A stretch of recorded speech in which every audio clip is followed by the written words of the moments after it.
Welcome to All Things Moore County, Moore County's weekly radio show highlighting the many facets of the Sandhills. That includes real estate, lifestyle, community and neighborhoods. And now from 4 Properties, here's your host, Bill Sahadi.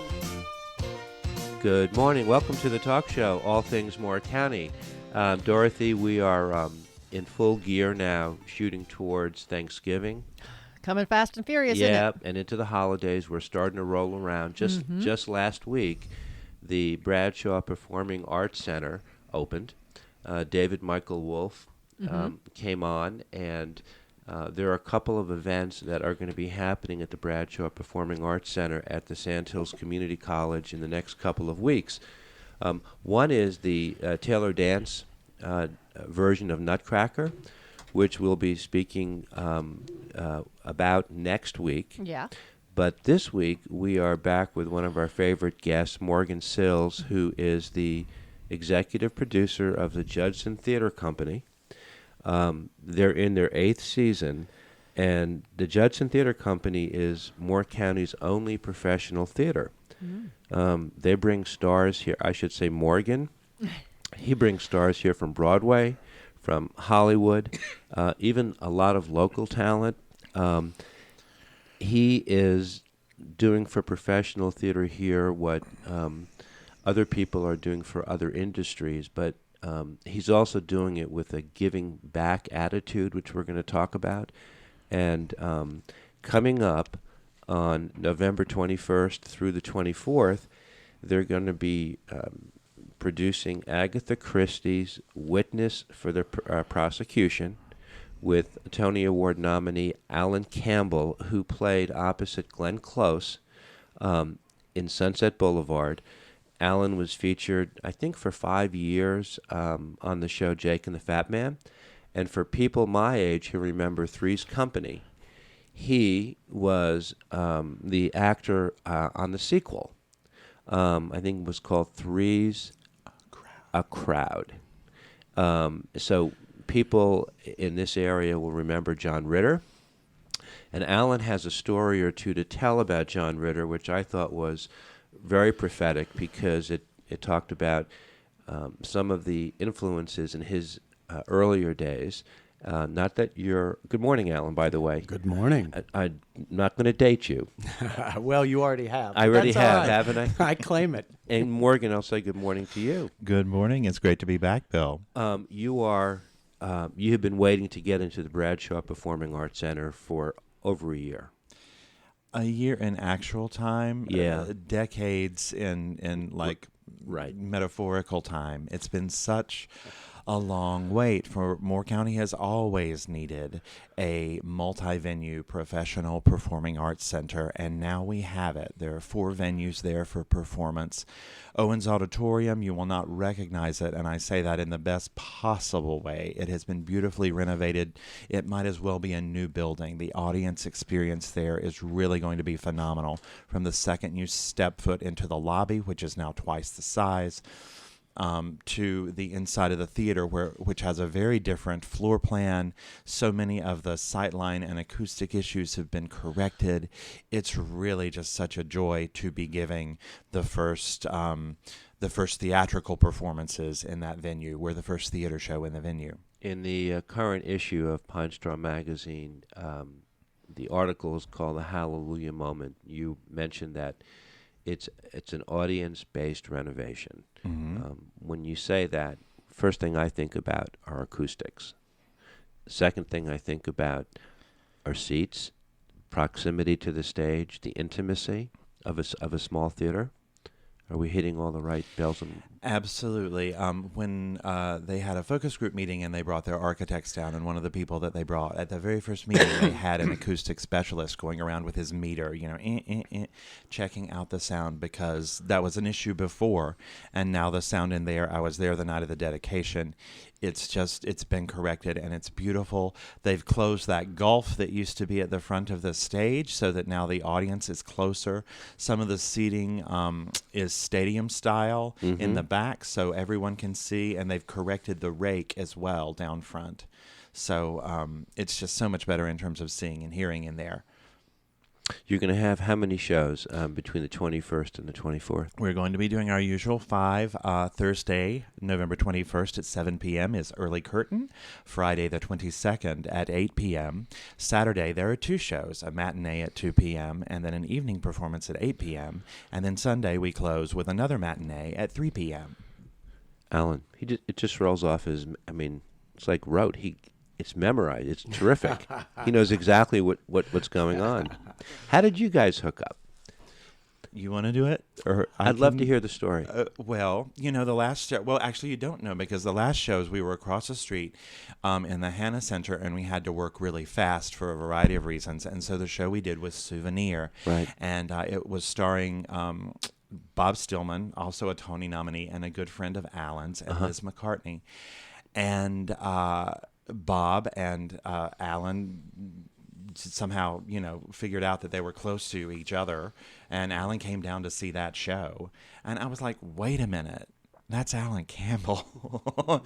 And I tried to not let it, show and be like cool and everything about it. And in the meantime, the same thing that always happens, like, there's a really great actor. Now, how on earth can I fix this so that he'll come down here and work for us? Right. Because I knew his work from, well, actually going back, the series TV work first, but then, of course, the Broadway work as well, Sunset Boulevard. And so this came up, Witness for the Prosecution, and I just remembered, him as the DA on Jake and the Fat Man. Right. And I thought, there's a logical progression. Right. Yeah. For sure. In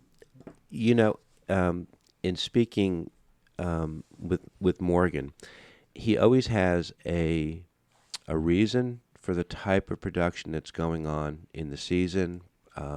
Sometimes it's comedy, sometimes it's drama. But you have, Alan, experience with comedy, with theater, with musicals. You are as broad-based as you can get. Thank you for saying that, as opposed to an inch deep and a mile wide. Yeah, I've kind of done a little bit of everything, and feel very fortunate to have done that. But you've also said that theater is your first love. Absolutely. Why? I love live performance. I love the immediacy of the feedback. I especially love intimate theater, but there's something about walking into a theater, and I think theater, more than any of the other mediums that I've been fortunate enough to work in, is really an actor's medium. Once the curtain goes up and once you're out there, you are the person that is propelling, that is telling the story. In the other forms, it's hurry up and wait, it's cut, and you do things chronologically out of order. Most people understand how films are shot. The theater is, if you don't have your best show, you always have another try at it. Right. You can change things subtly, as long as you're respectful to the other actors on stage, and you can craft a performance and change it. You can literally bring your life to the theater every day and bring that kind of sense of energy and immediacy. There's just nothing like it. You spoke about Agatha Christie as a playwright, and you used the word meticulous. Absolutely. But you are too. I can see just how you speak, how you appear. What is it about the meticulousness of her writing that, as an actor, helps you express the way you want to express and connect with the audience? Well, first of all, it's so succinct. I think, he's like a scientist. Right. Growing up in the South. I feel like I'm in a lab. Well, growing up in the South, my family, my mother was from Savannah, Georgia. And, we never failed to be able to say 20 words when we could say 5. Right. And spending 25 years in New York helped that a little bit. But I can always appreciate when I read a script that is so beautifully developed, especially by someone that writes in kind of the British vernacular.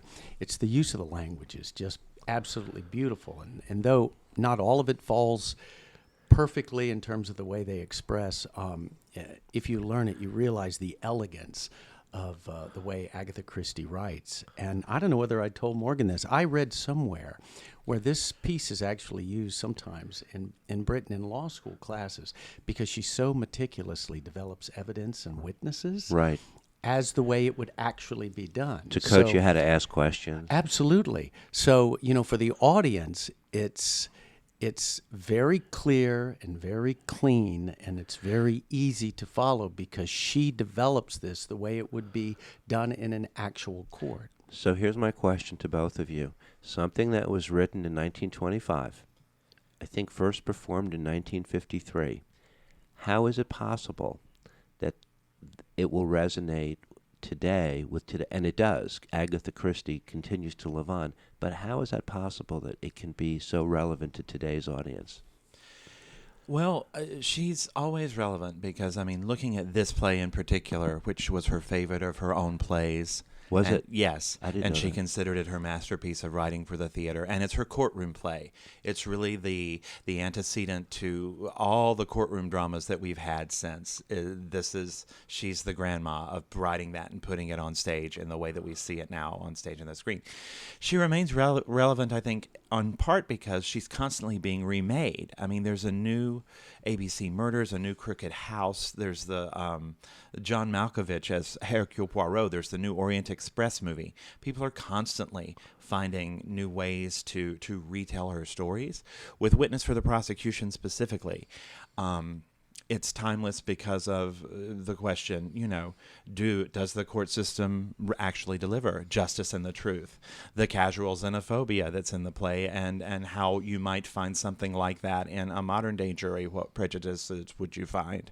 What biases might you find with the lawyers and with the judges in terms of their social standing and their attitudes towards some of the people coming into their court? There are all the death penalty. There are all these things that are hot button issues in this play that continue to reach into our hearts and minds as something to think about while you watch the play as the generations go by. It's a good thing Agatha Christie is not sitting today between our Republicans and Democrats here in the United States trying to go through all the things that we're trying to go through because the Brits do it quite differently. But it will resonate with the American audience. Absolutely. And of course, within the courtroom, within the system, there is an elegance about the way people treat each other that I think harkens back to a bygone era, and still I think exists in British court. There's not, even though there are some highly theatrical moments in the play, there's always a respect for the institution of the courtroom and for those people practicing to deliver justice within the confines of this court, which is kind of refreshing. Yeah. Ticket sales are brisk. But they are. But you have 5 shows. So you have 5 opportunities for. We have Allen and Moore County. So many different generations that live here. I think 5 or 6 at the last count, all the way from the civics right on down. And in a way, it's a microcosm of our country. And there are a lot of people here that are transplants from all over. The ability to go to a professional show like this on a local level, as opposed to going up to DPAC or going to New York, what you can do and the cost savings that you offer are outstanding. Morgan, you want to talk a little bit about that because you should. Thank you so much. It's actually sort of both because our inspiration for Judson Theater Company actually comes from the theater building in Pinehurst. Moore County used to have a professional winter stock company that brought stars from theater and film and television to do a full season back in the 60s and 70s. When this really was like a sleepy southern town, until taste changed and the theater buildings, switched over to retail. And then on the other side, you have people who have moved here, and they've moved here from larger cities where they do have what you're talking about, a larger performing arts center. And so while there is like a little bit of a sentimental reason for having the theater here, it also makes perfect sense demographically with where we are and where we're going here in Moore County. And also too, another thing, you mentioned some other venues. It's worth noting that our content is so different. We really made an effort to not be redundant in the marketplace. The venues that you mentioned, some of the other regional theaters around here, they do pretty much a certain subset of musicals Sometimes they do, shows that are more about printing money for the theater than any kind of art. Mm-hmm. And so our little niche of these star-driven classic plays is very special. It makes us different in terms of the theatrical ecosystem in the state and even in the country. Yeah. And you're also going into the talent pool here in Moore County. Mm-hmm. You have a large cast in Witness for the Prosecution. We do. We have 14, and it's really wonderful. There are enough locals here now. So many of them have theater degrees or theater training, and over time they've said, "How can I get involved with this?"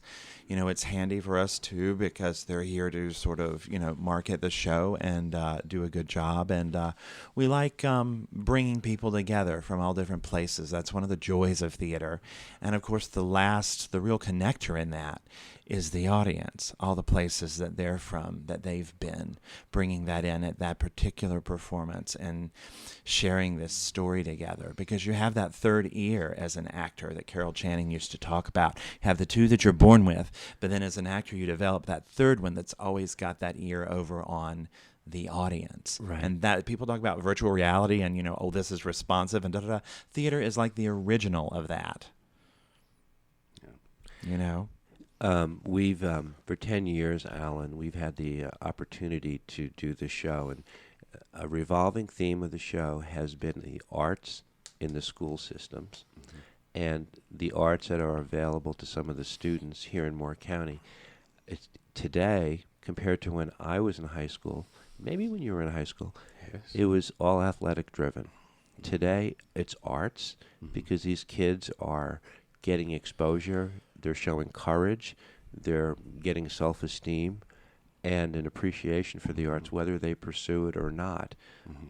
So I have a feeling you're going to wind up getting a lot of the students to come to see professional actors exhibiting their craft, which it's a way of paying it forward, too, to just perform for them. Yeah, absolutely. I don't know where I would have been if I didn't have. I was in band. I was wanted a trumpet. They gave me a trombone. I learned how to read music. You started in a rock band in high school. That's how I made my gas money for my gas guzzler car. And when I was in high school, and it just for me, it was a talent that I had, and it was something that I could do to make a little spending money. And then when I got to university, I didn't study in the arts. I studied business, but I participated in almost every group at. I went to Tulane University in New Orleans, and after that, I think I had gotten so much exposure, and I think it has not only made me a great audience member, which I think is one of the things that you're saying, is that when you're exposed to the arts, you kind of get a sense and an appreciation of how the sausage is made, essentially. Right. And that gives you, if you've ever been, in a dance class, if you've learned how to play an instrument, and then you go to the symphony. If you've been in a dance class and you go to the ballet, you have an appreciation of the artistry that people that have dedicated their lives and really taken it as far as they can go, essentially become in the major leagues. People used to say, well, gosh, what's it like being on Broadway? And I said, well, it's like being a Major League Baseball player, I guess. You work really hard to get there, and even though you don't make the money that a Major League Baseball player makes, God knows, you can tell yourself, wow, I am doing this American form at the top level that I can be doing it, and there's something thrilling about it. But there's a difference. What's that? If you're a Major League Baseball player, you have a very short lifespan for your career. One of the hallmarks of your career has been your longevity. We're going to come back in the second set. We're going to talk about that and what that means and why. This is All Things Moore County. We're talking about the upcoming production of Agatha Christie's Witness for the Prosecution to be held at the Bradshaw Performing Arts Center. Morgan Sills, the executive producer, is with us. We'll be right back.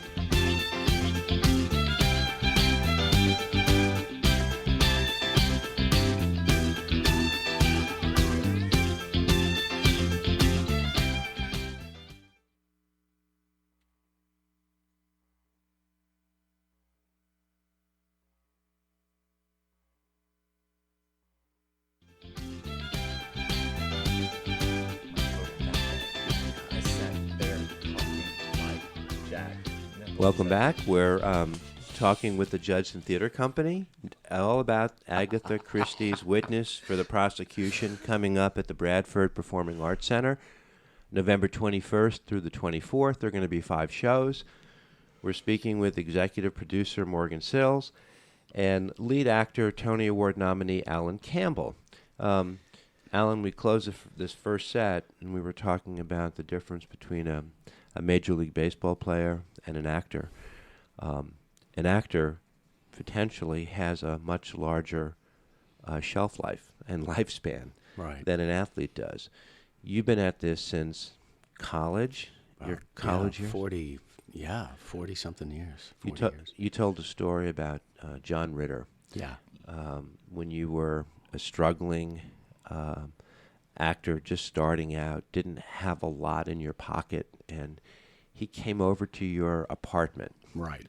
Can you tell that story? Yeah, I had come from New York and gotten the job in as his kind of sidekick in the kitchen, a character called Easy Taylor, and very quickly started rehearsals. So I literally had an apartment that I kind of rented immediately, and I didn't have any furniture. Were you 20, 19, 21? 22, 23 maybe, okay. And just out of college, not too long. And I had a mattress that I bought for, I don't know, $80 off Western Avenue in L.A., and had a couple of Apple boxes in my living room. And John was an interesting guy. He just was coming home, and he, had a big life, and a big star, and a kid, Jason, a young boy at the time, now a star in his own right. And he said, hey, show me your place. I want to stop by, because it was literally on the way home, on his way to Brentwood. I was living in West Hollywood. And so I said, oh, okay. And he stopped by, and we sat on the floor. And we just had a great, I remember I had a date that night, and I remember she was coming to the apartment, knocked on the door, and of course came in, and there was John Ritter sitting on the floor, and I'll never forget her face. It was really? Like, oh my God. And he left, and then when I went to work the next week, one of my producers had come up to me and said, I understand you need some furniture. And I said, oh my gosh, yeah, but I just haven't had time to get anything. And I didn't have any money to get anything, really. And he said, you know what? We had the Ropers, we've had this, the Jefferson. He listed all these shows that Nichols, Ross, and West had produced. Fabulously successful. A group of producers. And he said, we have a whole warehouse. Go in there and pick whatever you need, and we'll have it delivered to your house. Mm-hmm. So I ended up furnishing my first L.A. apartment with a lot of canceled sitcom furniture and kept it. They never said, yeah, just keep it, and they had it delivered and set up, and the guys came in, the group of big Teamsters came in and brought the furniture in, and that was that. He had a heart like that, John. Well, that goes back a while. But in looking back over all those years, you've been on TV, theater, musicals, which you termed as very athletic, yes, and difficult. Yes, yeah. I think musicals, in particular, more than any of the other forms, there's an athleticism about it. Yeah. The level at which you have to take care of yourself. I think Patti LuPone said any lead in a Broadway musical or a big musical who says they can go out afterwards. You read all these stories in the golden age where people would go out drinking and they'd go have Boston and everything else. I don't know who those people were, but I could never do that. I mean, you really have to take care of yourself. You have to have a lot of vocal rest. You have to, keep healthy, keep from getting sick. And it becomes about aiming your entire day for that 8 o'clock curtain every day, and especially on shows that you have 2 show days. That's the job, and it's completely life eating. So on the years that I've been lucky that I've had some long runs, but I remember Sunset Boulevard was the better part of 5 years of my life with some time in between to move it from LA and New York. And boy, when that finished, all I wanted to do was just, put my feet up for a while and rest, because I literally, realize that you can't tell an audience that stood in line and bought an expensive ticket that, hey, I went out and had an extra glass of red wine the night before. That's why I don't sound so good. Right. You really need to give them your best every single night. And if you're responsible, and not every actor can do that. A lot of actors find that level of denying themselves a lot of the pleasures that other people can. Go out during the day, make a lot of noise, go out in a loud bar, very restricting. So they don't hold up well in the long runs like some people. All the different genres you performed in, like chapters in a book, chapters in your life. Right. Here you are in Moore County, which, by the way, Morgan, we always ask a lot of your guests, what do you think of Moore County? But we don't really need to ask you that question because you live in Raleigh. Right. I moved to Raleigh about 6 years ago with my then wife, Lauren Kennedy, a wonderful star in her own right, from Broadway, to run a small theater in Raleigh. And because she had family there, and we just thought it was a terrific place to we have share a young daughter to raise a child. And New York is such a short hop away, right. And I think after 25 years in New York, I kind of wanted to stretch out a little bit. Your feeling about, looking forward to this play, the Agatha Christie Witness for the Protection. It's a great opportunity to continue to do theater, to do what you love. Doesn't matter what age we're at wherever we are. These opportunities come up. And have you ever performed in Moore County before? I have. Well, I take that back. I did a kind of a cabaret evening, a performance evening at the Carolina Hotel for I think an organization called Carolina Beautiful.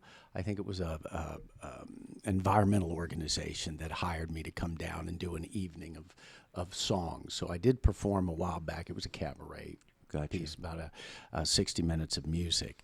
But along those lines, to be able to work in the state that you live in, and Robert Forster, an actor that I admired who just passed not too long ago, talked about his career, and he said, if you always measure what you're going to do next on what you've done in the past, or you need to do something bigger or for more money or something like that, he said, you will deny yourself so many incredible opportunities. Right. And I looked at that, and that's the way I've always thought. I love to play.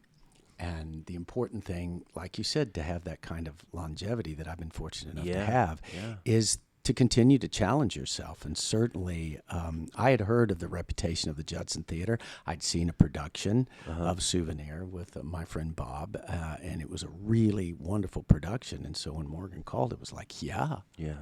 Since you're in golf country, we talk about teeing it up. Yeah. You have opportunities to continue to tee it up, which is a wonderful thing, because people who stop teeing it up, they go, "Whoops! Now what do I do?" Yeah, it keeps you vibrant, keeps you on the balls of your feet, and in touch, and risk that slice. And risk that slice. Hey, we're gonna come back in the next set. We're talking with Alan Campbell, witness for the prosecution. Why do I say I think I mispronounced it before, but Witness for the Prosecution is being performed November 21st through the 24th at the Bradshaw Performing Arts Center by the Judson Theater Company. We'll be back and speak with Morgan Sills about some of the reach that he has affected in Moore County as a result of his dedication to the Judson Theater Company, now in their 8th season. This is All Things Moore County.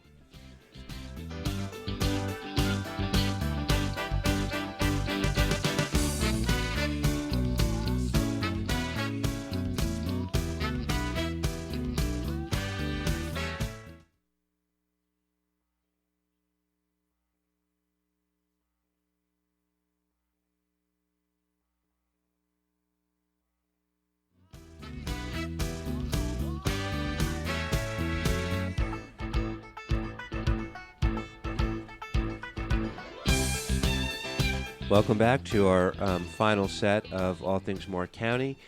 Witness for the Prosecution is going to be shown at the Bradshaw Performing Arts Center, which for a lot of people in Moore County, this is at the Sandhills Community College. This has been a completely revamped facility, and it's truly, I guess, Morgan, you would say the center for the arts now in the county. Much needed. Absolutely, much needed. And this is really the kickoff month for it, so we hope a lot of people get out to see. They've had a chance to see music, they're going to see theater, and they're going to see dance all in the month of November. Yep. And this is going to be your home. The Judson Theater Company it's your home. It is indeed. I mean, we've been lucky. All it took was one meeting with Dr. Dempsey and Steve Malone, when we first started, and we were designated as the professional theater company in residence at Sandhills Community College. We received major support from the Sandhills Community College Foundation. They've always welcomed us with open arms, which is particularly meaningful for me because I was a student there. I worked in the library there. I performed my high school musical there because Pinecrest didn't have an auditorium yet. So it really is a home. It really is. And you are, in turn, you are paying it forward and you are giving back to Moore County. I think you're going into the school system as well this time around. Absolutely. I mean, you think about always when you get to be like a grown-up, be the person that you wish that you had. And you can always complain about the school system and complain about the arts getting gutted in the schools, or you can choose to be part of the solution, and that's what we've done. Right. So we have two daytime performances that are really invited dress rehearsals, getting our actors ready for their regular adult audiences opening night. Wednesday and Thursday before we open, that will play to about 875 high schoolers from all three Moore County public high schools. I am a grant writing crazy person. I write so many grants to make this happen so that even wherever those students are in their lives or where their parents are in their financial lives, that those students can experience those performances for free. Moore County Schools doesn't have to pay a thing. We also integrate it with their other curriculum, so they'll get a copy of Agatha Christie's original short story to read. We provide that. We have a study guide written for the teachers to make it, a little bit easier to teach and shorthand things for them because they've got enough on their plate. And so it becomes an integrated curriculum experience as well as a performance experience. And we take particular pride in the fact that for so many of these students, 40 to 50% of them are on free or reduced lunch. But here they are. They get to see a piece of real professional theater with, actors who've been on Broadway, actors they may have seen on television. And without a doubt, it's their first, professional theater performance they're seeing in Moore County. And probably for many of them, it's the first professional theatrical performance they've ever seen, ever. Yeah. And that can change a person's life. I know it changed mine. And and no lie, I mean, I've worked on Broadway and off Broadway and in New York and everything. And some of the most thrilling moments of my life have been those student shows. The last Agatha Christie, when we did Agatha Christie's and then there were none. Mm-hmm. And, you get down to the very end, the bodies have dropped and everything. And then there's the big reveal of who the killer actually is. And to hear, that gasp from the audience, it was magical. Yep. And I know that they're going to love Witness for the Prosecution like that too. Yep. So you are in the business of paying it forward and passing out potential indelible impressions for students who might not have had the opportunity to see something like this. Absolutely. And the expectation isn't for them all to go into theater as their vocation. Right.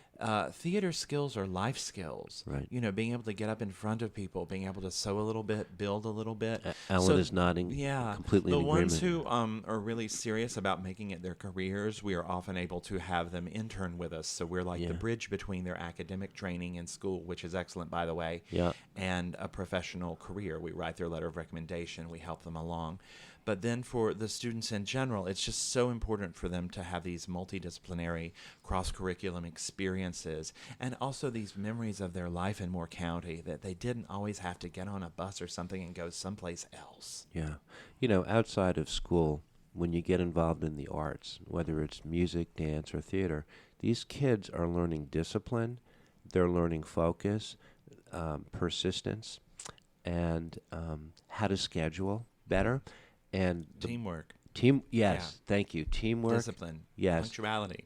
And their self-esteem is through the roof. Mm-hmm.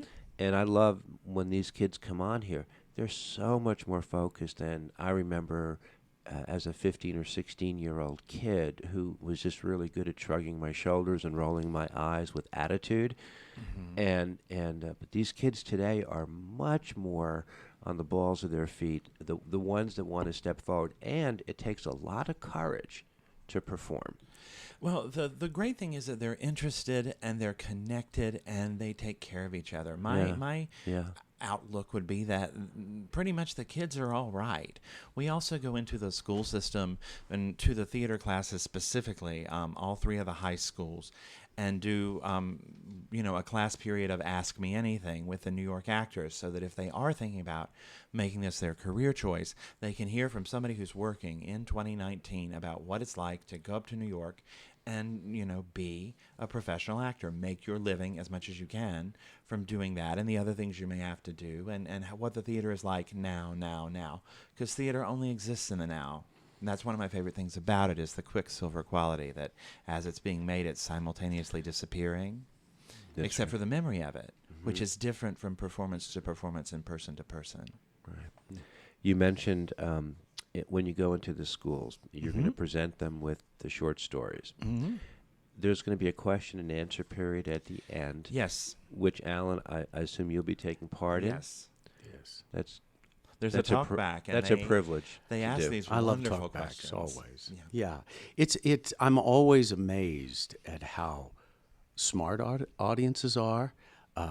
Sometimes audiences do their homework. I remember I was doing a play down at the Gulf Shore Playhouse in Naples, and they had a club that they had all passed out the play. They had all read the play. This was a difficult play. And then they came to the talkback, and they were peppering questions to us.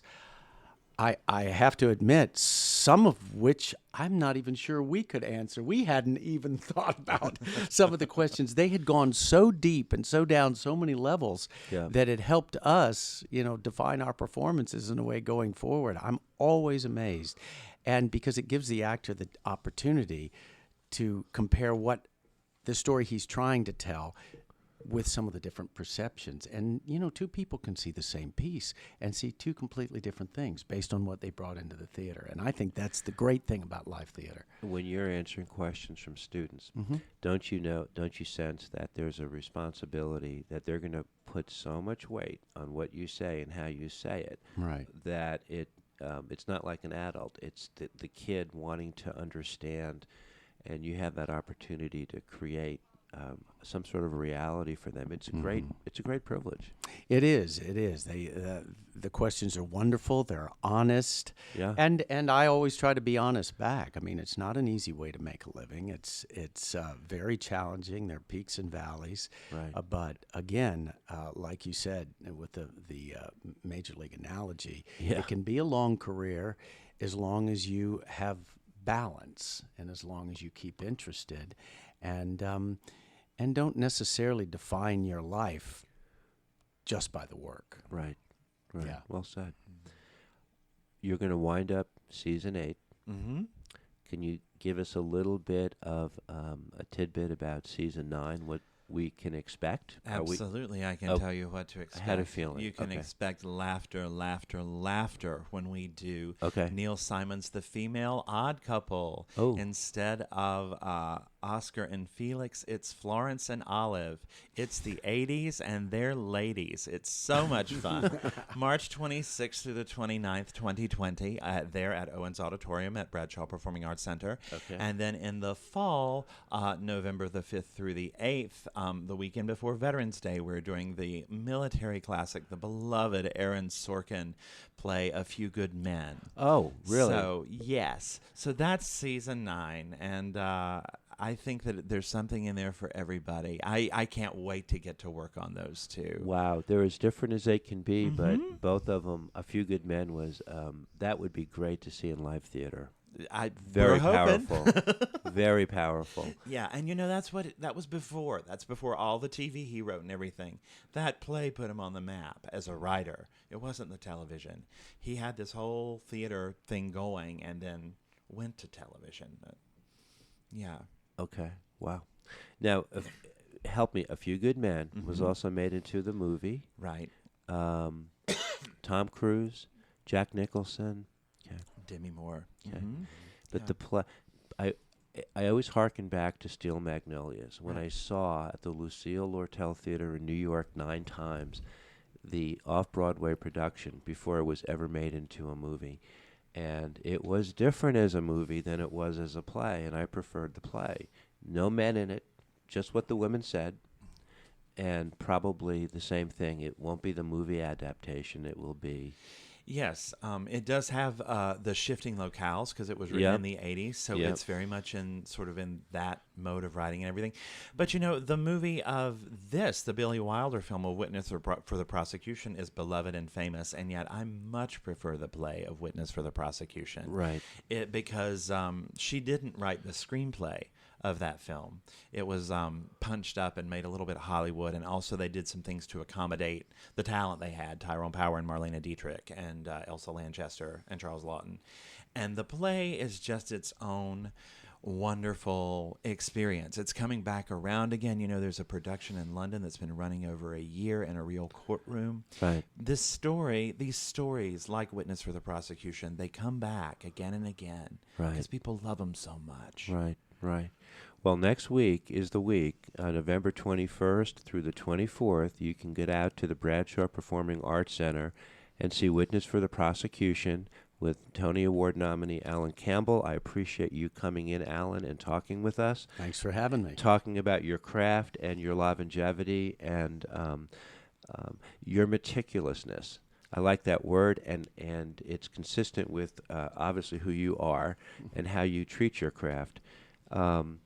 People can go to judsontheater.com for tickets, and that would be your best and easiest place to get tickets. However, there are 2 venues that people can stop by if they want to.